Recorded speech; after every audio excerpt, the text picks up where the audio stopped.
Hola, ¿cómo están? ¿Listos para esta sección de Dr. Pepe de preguntas de ustedes para mí? Me arranco con la primera. Dice Catalina Ortiz, ¿es verdad que las prótesis de cadera pueden salir de su lugar?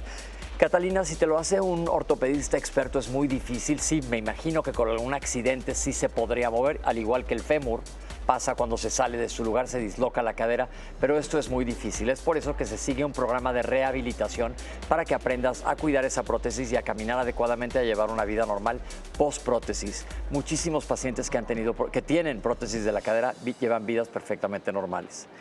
Renata Frías dice, ¿una embarazada con lupus puede transmitir su enfermedad a su hijo?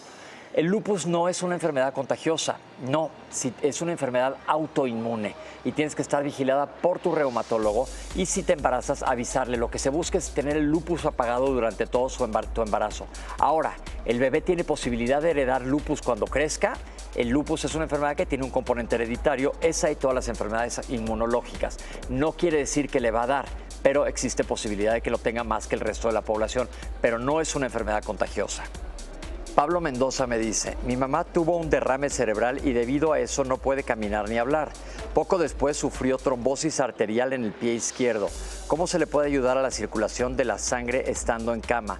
Pablo, es una muy buena pregunta. Dices un derrame cerebral, me imagino que fue una hemorragia cerebral o fue un accidente trombótico. Si fue trombótico, le van a dar anticoagulantes para evitar que se formen más trombos en donde sea de su organismo.